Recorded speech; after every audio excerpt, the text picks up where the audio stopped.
The Grand Hall of the Galactic Concord was filled with representatives from 47 different species. The chamber floated in space, surrounded by stars on all sides through transparent walls. Ambassador Vrinalth stood at the center podium, his forearms holding data tablets while his scaled skin reflected the distant starlight. "The Krell Dominion has taken another system," he announced. His voice was steady, but worry showed in his wide eyes. "That makes 6 systems in 2 months. Their fleet grows stronger while ours struggles to hold the line." Council Matriarch Celis leaned forward from her elevated seat. She was ancient even by her species' long standards. Her silver feathers ruffled with concern. "How many ships did we lose this time?" she asked. 32 destroyers and 5 carriers," Vrinalth replied.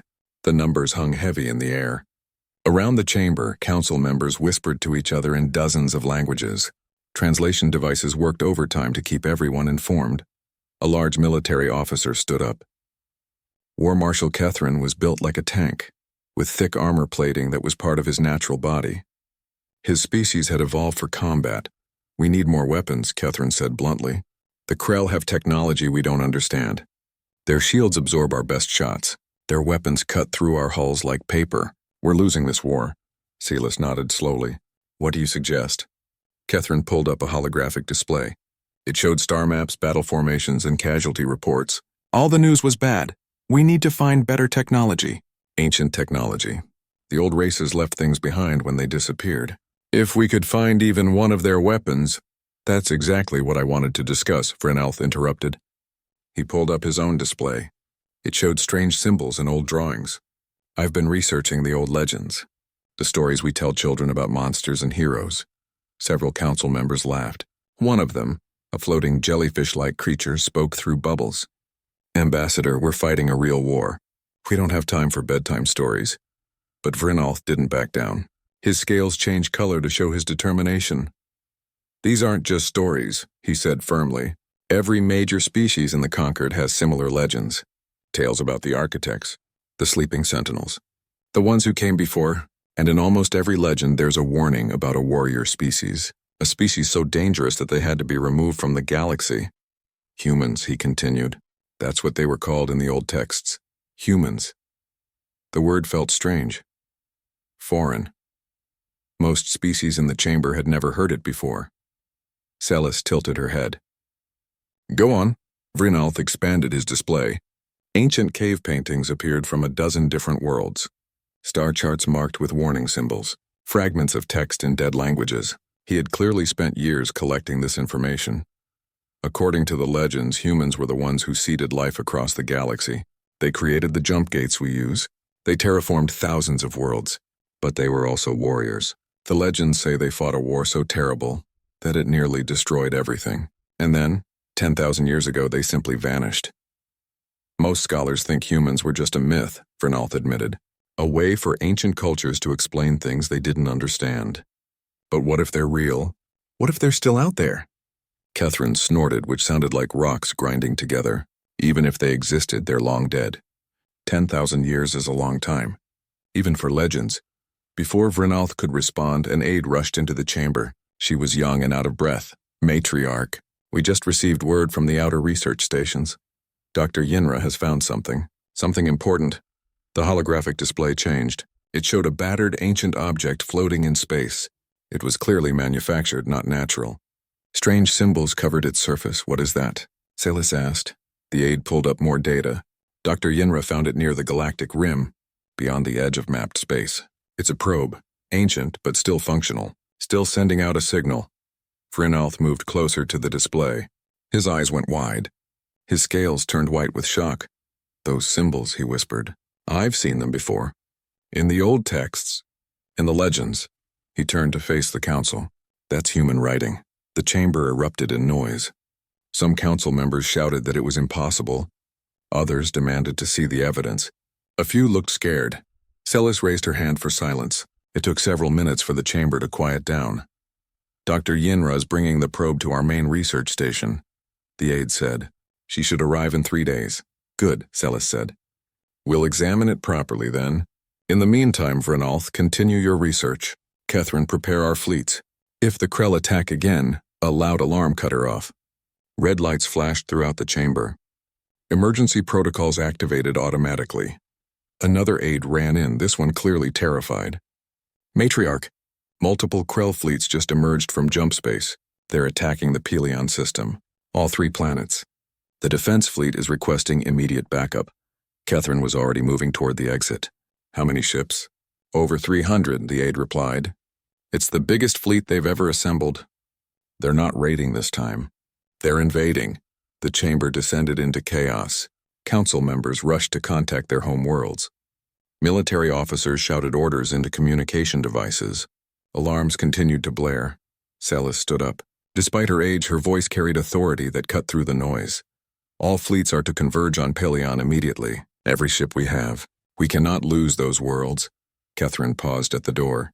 What if it's not enough? Celis looked at Vrinault.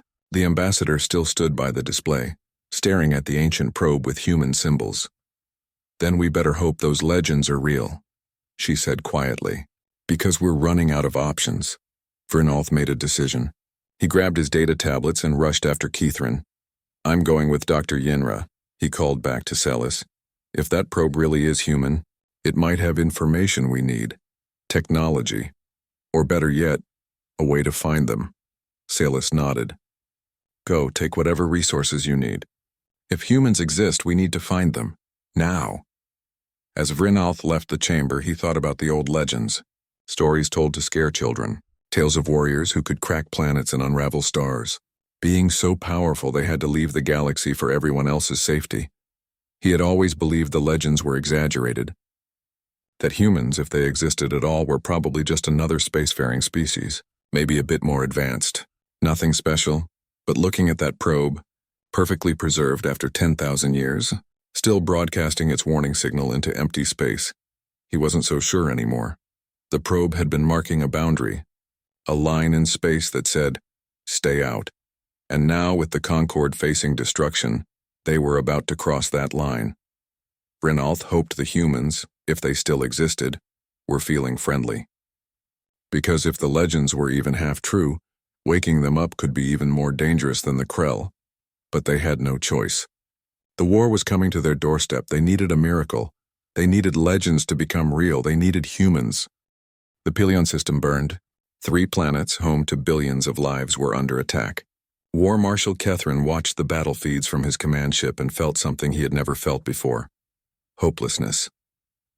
Another carrier group just went dark, his tactical officer reported. The young officer's voice shook. That's the 4th one today. Catherine slammed his fist on the console. The metal dented under his strength. Pull back the remaining fleets to Pelion 2. We can't save all 3 planets, but maybe we can save one. The battle was going terribly wrong. The Krell had shown up with not just ships, but new weapons. Weapons that seemed to predict where conquered ships would move. Shields that adapted to every attack. It was like fighting an enemy who knew all their secrets. Across the galaxy, in a small research station, Dr. Yinra worked frantically on the ancient probe. Vrinault stood beside her, watching over her shoulder. Can you decode it? He asked. Dr. Yinra was a small, insect-like creature with multiple eyes that let her see in several directions at once. Her delicate hands worked on several keyboards simultaneously. The language is old, really old, she said. But the mathematical principles are universal. This probe isn't just a marker. It's a warning buoy, and it's still active. She pulled up a translation on her screen. The words were rough but readable. Warning, human quarantine zone. Entry prohibited. Automated defense systems active. Sanctuary protocols in effect. Vrinault read the words again. Sanctuary protocols? What does that mean? I'm not sure, Yinra admitted. But there's more. The probe contains coordinates. Thousands of them. They mark a huge area of space that's labeled as empty on all our charts. It's not empty, Vrinault said quietly. They're hiding. Humans are hiding out there beyond where we've ever looked. Yinra brought up another file. There's something else. A communication protocol. A way to send messages deeper into the quarantine zone. But it requires activation codes. Codes I don't have, Vrinault thought fast. What if we just activated everything? Sent a broad signal? That could be dangerous, Yinra warned. We don't know what's out there. The probe's defenses alone are sophisticated enough to destroy our entire research station if they wanted to. We're already in danger, Vrinault said. He pulled up a newsfeed showing the battle at Pelion. Cities were burning. Ships were falling from the sky. Activate everything. Send the strongest signal you can. Tell them we need help. Yinra hesitated for just a moment. Then her hands flew across the controls. The probe suddenly lit up with energy.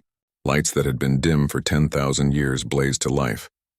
The station's power system strained to provide enough energy. I'm sending a message, Yinra said.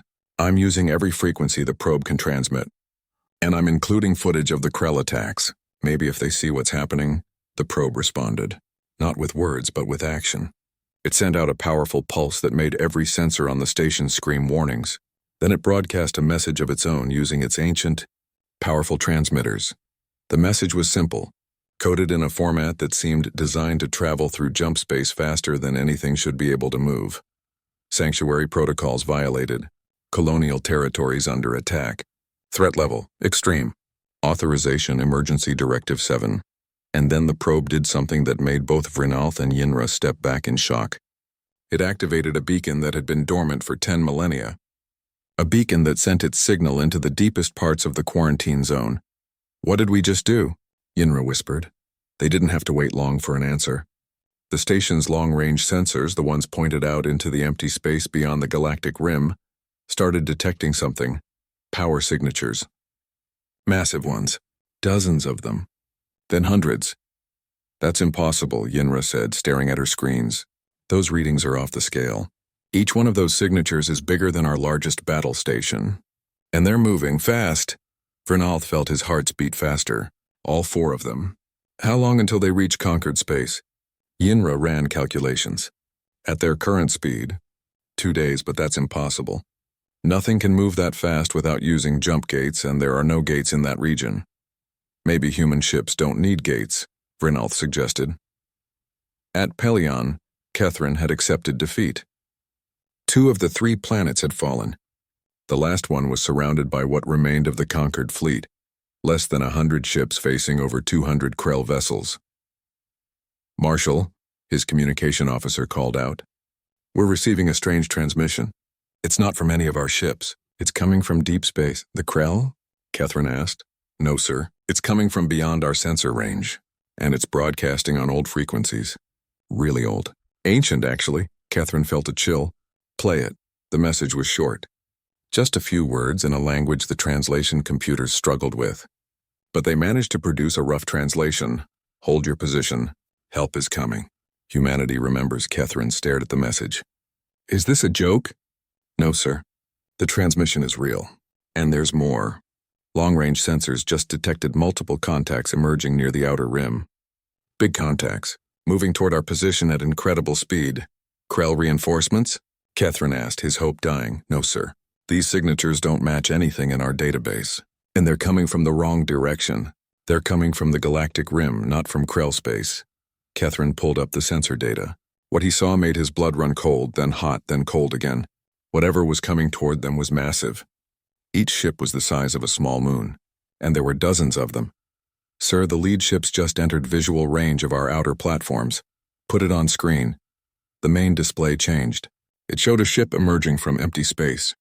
Not through a jump gate, just appearing as if space itself had folded to let it through. The ship was enormous, built in strange angular patterns that seemed both elegant and deadly. Its hull was dark, almost black, covered in symbols that glowed with pale blue light. As they watched, more ships appeared. Different sizes, but all sharing the same alien design. They moved in perfect formation like parts of a single organism. Those ships, one officer whispered. Those are the ships from the old cave paintings. From the legends, Kethrin pulled up his historical database. He compared the ship on screen to ancient drawings that Vrinalth had shown the council. The match was perfect. By the ancestors, he breathed. They're real. Humans are real. The Krell had noticed the new arrivals too. Their fleet formation shifted, turning to face the newcomers. The Krell were aggressive and confident. They had just defeated the best the Concord had to offer. What were a few more ships? Then the lead human vessel opened a communication channel. The voice that came through spoke in perfect Concord standard language, with just a slight accent that made it sound ancient and foreign. This is Admiral Marcus Webb of the United Nations ship Indomitable. You are firing on worlds under our protection. Stand down immediately or be destroyed. The Krell Warmaster Graltok responded with contempt. These worlds belong to the Krell now. Leave or die with them. There was a long pause. Then Admiral Webb spoke again. His voice was cold, emotionless, terrifying. Wrong answer. What happened next would be talked about for generations. The human ships moved forward and the battle began. But it wasn't a battle. It was a demonstration. A demonstration of what humanity could do when it stopped hiding. The Krell ships opened fire with everything they had. Thousands of weapons unleashed hell on the human fleet. Missiles that could crack planets. Energy beams that could boil oceans. It all struck the human shields and simply stopped. The shields didn't even flicker. Then the humans returned fire.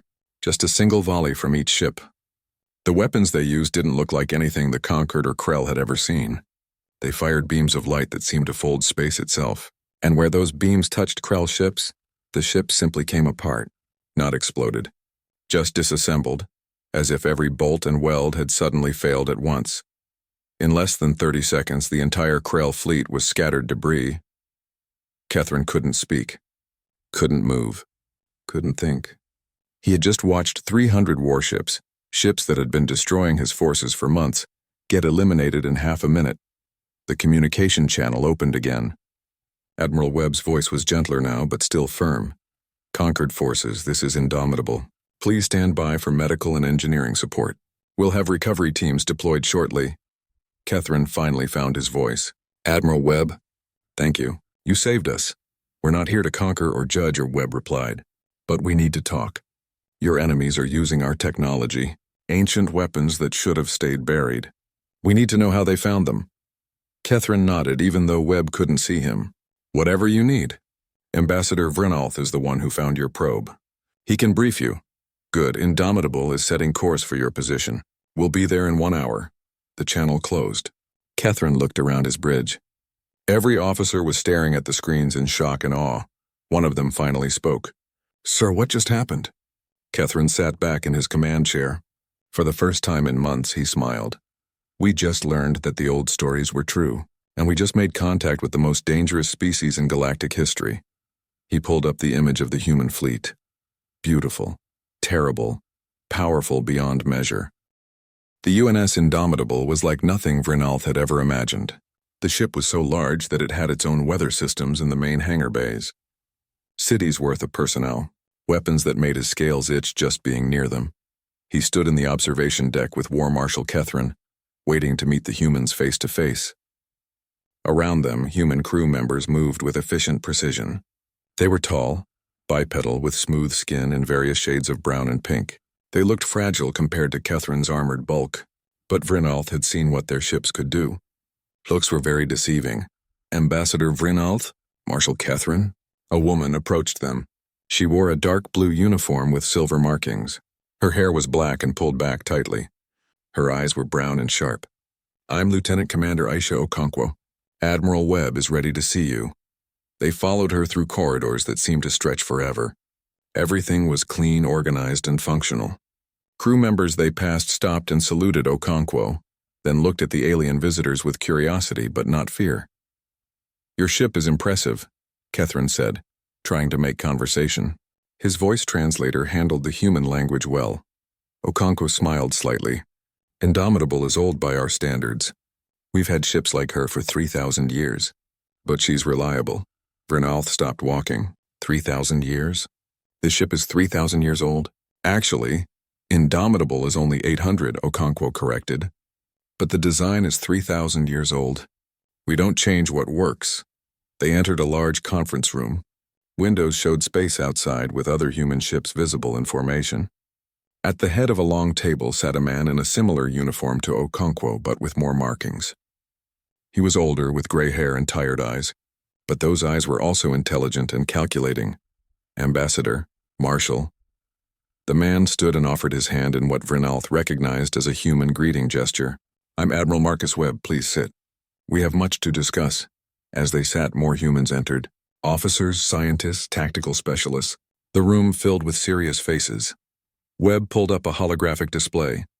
It showed the Krell fleet they had destroyed, but the image focused on the weapons the Krell had used. These weapons, Webb began, are based on human technology. Old human technology from before the isolation. Do you know where the Krell got them? Catherine shook his head.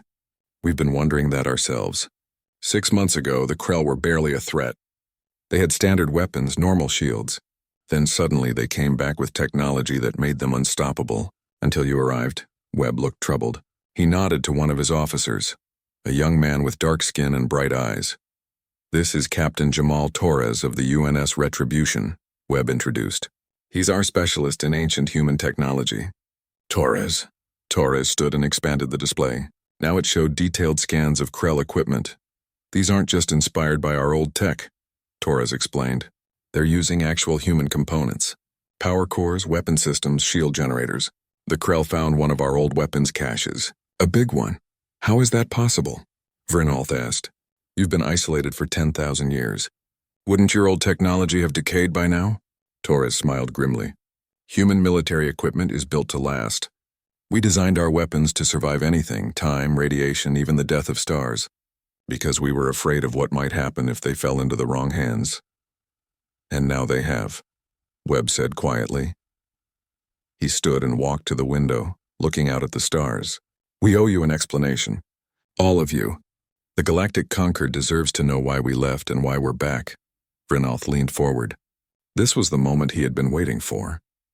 The answer to questions he'd spent his life studying. Webb began his story. 10,000 years ago, humanity was different. We were younger, more aggressive. We spread across the galaxy, creating wonders and weapons in equal measure. We terraformed worlds, built the jump gates you still use, seeded life on barren planets. But we also made terrible things, weapons that could crack planets open, machines that could unravel stars, viruses that could wipe out entire species. We made these things because we were at war. With who? Catherine asked. With ourselves, Webb answered. His voice was heavy with old pain. The Great Schism. Half of humanity wanted to guide other species, control them for their own good. The other half believed every species had the right to develop freely. That war lasted 200 years. It nearly destroyed the galaxy. He pulled up images. Planets broken in half. Stars going supernova. Entire solar systems turned to dust. We won eventually. The side that believed in freedom won, but the victory felt hollow. We looked at what we'd done, the devastation we'd caused, and we were horrified. We had weapons that could end all life in the galaxy, and we'd almost used them. So we made a choice, Webb continued. We gathered up every weapon we could find, every dangerous piece of technology. We locked them away in secret places, protected by automated defenses. Then we erased the locations from our databases. Not even we know where all of them are anymore. And then we left, Torres added. We moved beyond the galactic rim, settled new worlds in the Halo regions, built a new civilization based on protection and preservation. We swore we'd never interfere with the rest of the galaxy again, but we left systems in place, Okonkwo said. Warning beacons, defense networks, ways to watch from afar, so we'd know if anyone found our old weapons, or if the galaxy needed help. Vrinolf felt like his world was turning upside down. So humans have been watching us this whole time? From a distance, Webb confirmed. We don't interfere, don't make contact. We let species develop naturally. But when your ambassador activated that probe and we saw the Krell using our weapons, he trailed off. You had no choice but to respond. Catherine finished. Exactly. Webb sat back down. The weapons the Krell are using come from an arsenal we call Depot 17. It was a staging ground during the schism. Enough weapons there to arm 1,000 fleets. If the Krell have access to even a fraction of what's stored there, he didn't need to finish. Everyone in the room understood the implications. Can you stop them? Vrinolf asked. We can stop the Krell, yes, Torres said. But that's not the real problem. The real problem is that if the Krell found one depot, others might find more. There are dozens of these sites scattered across the galaxy, and now people know they exist. Webb stood again, his expression determined. That's why we're here. We're not just here to save the Conquered.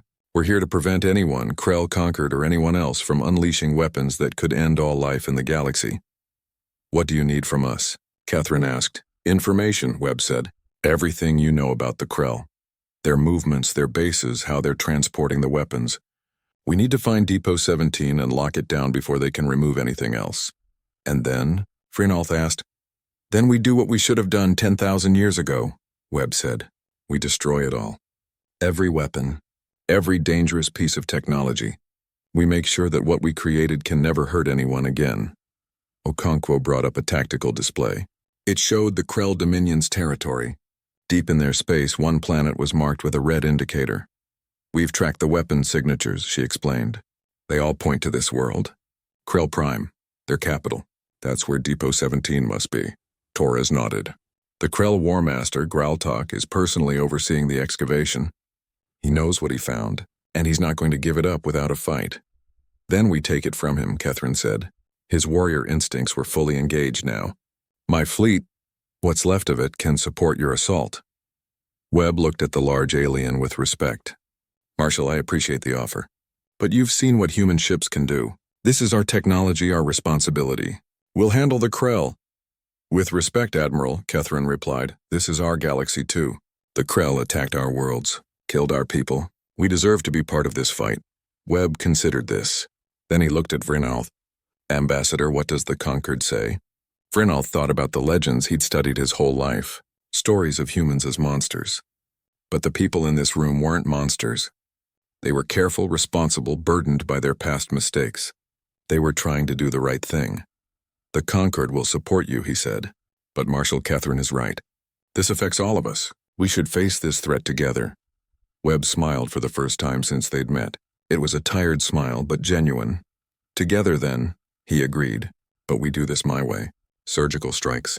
Minimal casualties. We're not here to conquer the Krell, just to take back what they stole. When do we leave? Torres asked. Webb looked out the window at the assembled human fleet. Ships that had been hidden for 10,000 years. Warriors who had sworn to never fight again. Immediately, he said. The longer we wait, the more weapons the Krell can move, and the more dangerous they become. He turned back to the group. Prepare your fleets. Brief your crews. In 6 hours, we jump to Krell Prime. And then? Okonkwo asked. Webb's expression turned hard. Cold. The face of someone who had seen war and knew its true cost. Then we show the Krell why humanity locked itself away. We show them what happens when you wake up legends. He looked at each person in the room. We show them why humans were feared. The journey to Krell Prime took 3 days. 3 days of preparation, planning, and growing tension. Vrinalth spent most of that time on the Indomitable, learning about human capabilities and history. What he learned both fascinated and terrified him. On the bridge of the Indomitable, Admiral Webb stood before a massive tactical display. The display showed Krell Prime and the enormous fleet protecting it. Over 500 Krell warships, plus defense stations that could destroy entire fleets. They're expecting us, Captain Torres observed. He stood at his own console, reviewing intelligence reports. War Master Graltok has pulled ships from every outpost. He's making a stand here. Good, Webb said calmly. Better to face them all at once than hunt them down one by one. Vrinalth approached the Admiral. His scales had turned a worried shade of blue. Admiral, there are so many of them. Even with your technology, Ambassador, Webb interrupted gently. Human ships are designed for one purpose. To win battles that seem impossible. Trust me. Catherine was on his own ship, the Steadfast, which flew in formation with the human fleet. He watched the human vessels with awe. They moved with perfect coordination, like a school of fish. No wasted motion, no hesitation. All ships report ready, Okonkwo announced from her station. Jump to combat range in 30 seconds. Webb took a deep breath. All hands, this is the Admiral. We're about to engage a hostile force using stolen human weapons. Remember your training. Follow your orders. And stay sharp. Webb out, the space around them folded. One moment they were light years from Krell Prime. The next they were in orbit facing the massed Krell fleet. The Krell reacted instantly. Hundreds of ships opened fire. Thousands of weapons unleashed devastation. Energy beams that could boil oceans. Missiles that could crack continents. All aimed at the human fleet, and all of it stopped against the human shields. The barriers didn't shimmer or flicker. They were solid walls of force that made enemy weapons simply cease to exist when they made contact. Return fire, Webb ordered. His voice was steady. Target their weapons and engines. Disable, don't destroy when possible, the human fleet responded. Each ship fired precision shots that seemed to bend space. Where the shots hit Krell vessels, specific systems failed. Weapons went dark. Engines stopped. But the ships themselves remained intact, their crews alive. They're adapting their shields, Torres reported, just like they did against the Conquered. The Krell are using human adaptive technology. Expected, Webb said. Switch to Phase 2 weapons. The human ships changed their attack pattern. Now they fired beams of light that flickered through multiple frequencies faster than any computer could track. The Krell shields tried to adapt but couldn't keep up. Within minutes, 50 Krell ships were disabled and drifting. On his ship, War Master Graltok watched in growing rage. He was massive even for a Krell, with thick armored scales and 4 powerful arms. His species was built for war, bred for conquest. They had never retreated from any battle. Use the ancient weapons, he roared at his crew. The ones from the depot. Show these humans their own power. Deep in Krell Prime, in a massive underground facility, ancient human weapons activated. Weapons that had been sleeping for 10,000 years. Weapons that should never have been awakened. On the Indomitable, alarms suddenly screamed. Torres's face went pale as he read his displays. Admiral, they're activating a stellar converter. One of ours. From the Schism era. Webb's calm expression cracked. Evacuate the system. All civilian ships now. What's a stellar converter? Fernelth asked, his voice shaking. Torres answered, his words rushed. It's a weapon that forces a star to go supernova. Instantly. It destroys everything in the system. Planets, ships, everything. Can you stop it? Catherine demanded over the communication channel. Not from here, Torres said. We'd need to disable it at the source. On the planet's surface. Webb made his decision in seconds. Torres, take your team. Fast insertion. Find that converter and shut it down. On my way. Torres was already running toward the hangar bay. Webb turned to his weapons officer. Concentrate all fire on the orbital defenses around the excavation site. Clear a path for Torres. The human fleet shifted formation. Now they stopped holding back. Their weapons, no longer set to disable, began tearing through Krell ships with terrifying efficiency. It wasn't a battle anymore. It was a surgical operation, cutting through defenses to reach a tumor that needed to be removed. Torres reached the hangar bay at a run. His team was already there. 20 soldiers in advanced combat armor that made them look more like machines than humans. These were Marines, the best warriors humanity had. Gear up, Torres ordered. We're going hot into a hostile zone.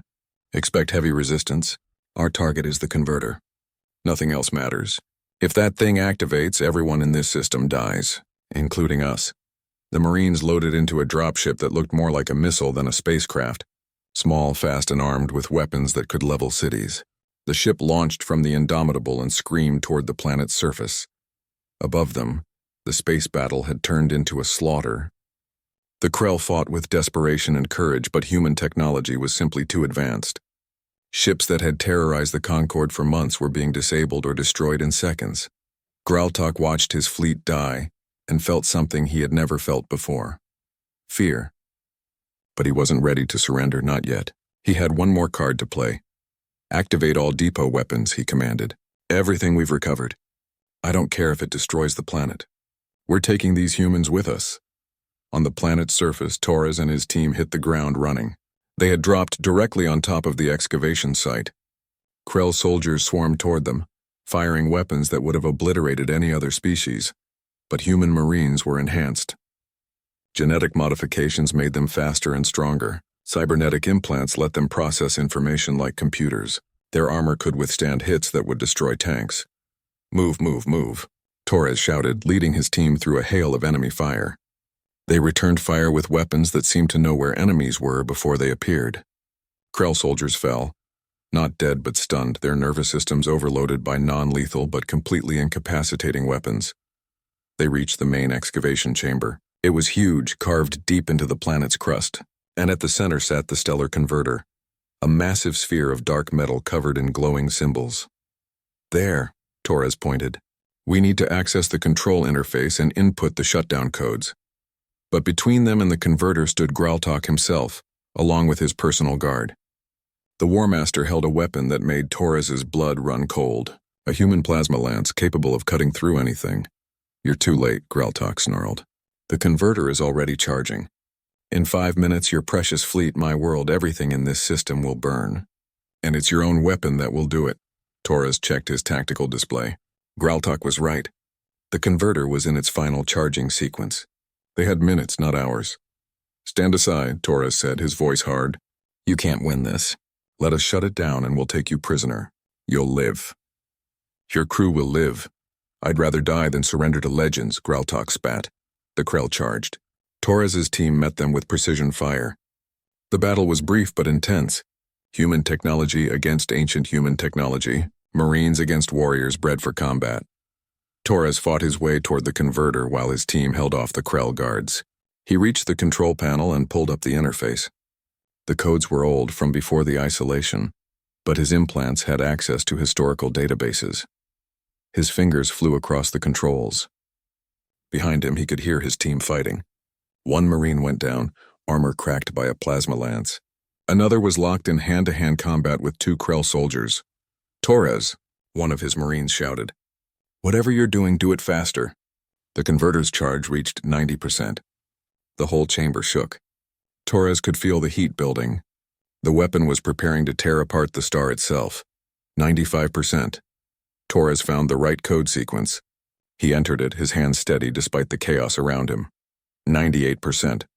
The converter's hum became a scream. Torres could see the energy building, ready to unleash. 99%. He hit the final command. The shutdown override, a code that only human military personnel could access. The converter's scream cut off. The energy buildup collapsed.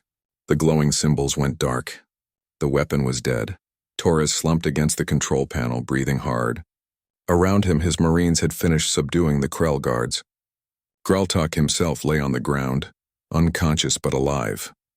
Converter is offline, Torres reported over the comm channel.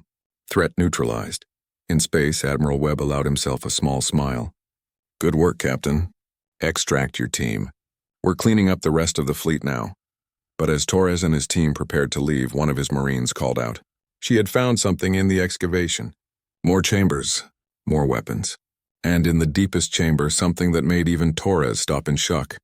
A map, carved in ancient human script, showing locations of dozens of other weapon depots scattered across the galaxy. Admiral, Torres said slowly, we have a problem. A big one. Above the planet, the space battle was ending. The Krell fleet was destroyed or disabled. Krell Prime was secured. 3 weeks after the Battle of Krell Prime, representatives from the Galactic Concord gathered once again in their grand chamber. But this time they weren't alone. Human officers stood among them, including Admiral Webb and Captain Torres. The atmosphere was tense but hopeful. Council Matriarch Silas opened the meeting. Her silver feathers were bright, reflecting her improved mood. The Krell threat had been neutralized. Their fleet was scattered, their weapons confiscated, and War Master Graltok was in custody awaiting trial. The Concord owes humanity a debt we can never fully repay, Silas began. You saved our worlds, protected our people, and you did it while holding back your full power. For that we are grateful. Admiral Webb stood to address the council. He looked tired. The past weeks had aged him, but his voice was still strong. We didn't come to be thanked, he said. We came because we had a responsibility. The weapons the Krell used were ours. The danger they represented was our fault. We simply cleaned up our own mess. Vrinalth rose from his seat. In the weeks since the battle, he had been working closely with human historians and scientists. He had learned more about humanity's true nature than any scholar in 10,000 years. The humans have shared something important with us, Vrinalth announced. He pulled up a holographic display. It showed the map Torres had found on Krell Prime. Dozens of locations scattered across the galaxy, each one marking a weapon depot. This is what the Krell discovered, a guide to ancient human arsenals. And the Krell weren't the only ones looking. Torres stepped forward. We've confirmed that at least 3 other species have found similar maps. They're searching for the depots now. Some want the weapons for protection, others want them for conquest. But the result is the same. Weapons that could destroy the galaxy are being hunted. What do you propose? War Marshal Kethrin asked. Webb took over. We propose a joint task force. Human ships and crews working alongside Concord forces. Our job would be to locate these weapon depots before anyone else does, and then destroy them permanently. No more hiding. No more hoping they stay lost. We end this threat once and for all. The council chamber erupted in discussion. Some members were excited by the prospect of cooperation with humans. Others were nervous about what it would mean. A few were concerned about human ships operating freely in conquered space. Salis raised her hand for silence. This is a significant decision. Humanity has been isolated for 10,000 years. Now you're asking to return to galactic society, but in a limited capacity. That's correct, Webb confirmed. We won't be rejoining the galaxy as we once did. We'll maintain our settlements beyond the rim, but we'll establish a liaison office in conquered space, and our task force will work to eliminate the old weapons. What about the Krell? Someone asked. What happens to them? That's up to the conquered, Webb said. They're your neighbors. You'll have to live with them after we leave, but I'd suggest rebuilding rather than punishment. The Krell were wrong to attack you, but they acted out of fear and ambition, emotions we all understand. Salis nodded thoughtfully. And who would lead this task force? Jointly, Tora suggested. Human command for the technical aspects. We know our own weapons best. But conquered command for the strategic decisions. These are your territories, your neighbors, your galaxy. We're just here to help. Vrinalth spoke up again. I volunteer to serve as the Concord's liaison. I've worked with the humans closely these past weeks. I understand their culture and their goals, and I believe this partnership is essential for everyone's safety. Catherine stood as well. And I volunteer to command the Concord military forces assigned to the task force. I've fought alongside humans. I've seen what they can do. I trust them. The vote was called. It wasn't unanimous. Some species were still uncertain about trusting humanity. But the majority agreed. The joint task force was approved. As the council meeting ended, Webb walked with Vrinalth and Catherine to a viewing platform. They looked out at the assembled fleets. Human ships and conquered vessels flying together. It was a sight no one had expected to see. Do you think it will work? Vrinalth asked. Can we really find and destroy all the weapons? I don't know, Webb admitted. There are probably depots we've forgotten about. Weapons we never cataloged. It could take decades, maybe centuries, but we have to try. The humans I've met are different from the legends, Vrinalth observed. The stories painted you as conquerors, destroyers, but you're not. You're cautious, careful, afraid of your own power. Webb smiled sadly. The legends weren't wrong, Ambassador. We were all those things once. Conquerors, destroyers, we nearly ended everything because we couldn't control ourselves. The humans you see now are the descendants of the ones who learned from those mistakes. We carry the guilt of what our ancestors did, and we're determined never to repeat their errors. That's why you isolated yourselves, Catherine said, understanding dawning. Not because you were defeated, because you won and you were horrified by what winning cost. Exactly, Webb confirmed. We could have ruled the galaxy. Our technology made us nearly unstoppable, but we looked at the ruins we'd created, the lives we'd destroyed in our civil war, and we realized that power without wisdom is just destruction waiting to happen. So you left, Vrinalth said. You took your weapons, your knowledge, and you removed yourselves from the equation. You gave the rest of the galaxy a chance to develop without your influence. And now we're back, Torres added, joining them on the platform. Not to rule, not to guide, just to clean up the messes we left behind. A communication officer approached Admiral Webb. She looked worried. Sir, we just received a priority signal. It's encoded in old military protocols. Ancient ones. Webb's expression hardened. Show me. The officer pulled up a display. It showed a transmission originating from deep space, far beyond even the human settlements in the galactic halo. The message was short but terrifying. Project Tartarus initialized. Containment failure imminent. Automated defense protocols active. Warning. Forge world awakening. The blood drained from Webb's face. Torres looked equally shocked. Even Okonkwo, who had remained calm through the entire Krell crisis, appeared frightened.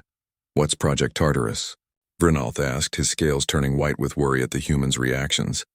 Webb was silent for a long moment. When he finally spoke, his voice was barely a whisper. It's the worst thing we ever created. The reason we swore to never use certain technologies again, Torres explained, his words careful.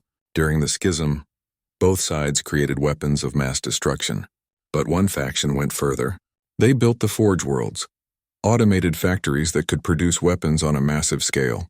Ships, bombs, biological agents, everything needed for total warfare.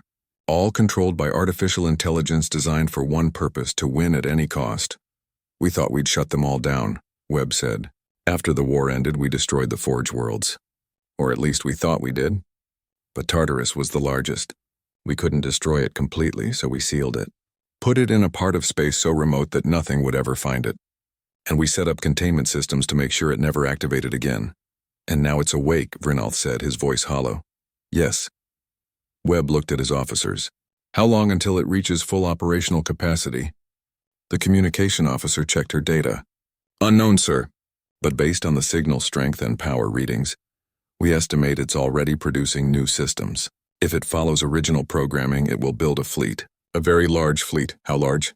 Catherine asked. Torres answered. The Forge worlds were designed to wage war across the entire galaxy simultaneously. If Tartarus reaches full capacity, it could produce thousands of warships. Maybe tens of thousands. All of them using technology that makes what you saw at Krell Prime look primitive. Celis had joined them, having heard the commotion. Can you stop it? Maybe, Webb said. But it won't be easy. The Forge worlds were built to be nearly indestructible. They can repair themselves, defend themselves, and adapt to threats. And Tartarus is the most advanced of them all. Then we go together, Vrinalth said firmly. Human forces, conquered forces, everyone. This is exactly why we formed the task force. Catherine nodded. The ambassador is right. This threat affects us all. We face it together. Webb looked at the assembled aliens, species that weeks ago hadn't even believed humans existed. Now they were volunteering to fly into danger alongside humanity, to face weapons designed to end civilizations. You understand what you're volunteering for? He asked. Tartarus won't negotiate. Won't surrender. It's a machine programmed for victory at any cost. Many of us won't come back. We understand, Celis said. She had descended from her elevated platform to stand with them. But if we don't stop this threat now, no one will have a future. The conquered stands with humanity. Webb felt something he hadn't felt in a long time, hope. Not for victory necessarily, but hope that the galaxy had changed, that species could work together, that maybe, just maybe, the cycle of violence could be broken. Then we leave immediately, he decided. Every ship we can spare. This is going to be the fight of our lives. Torres pulled up a star chart showing the location of Tartarus. It was far beyond any explored space. In a region where stars were sparse and darkness dominated,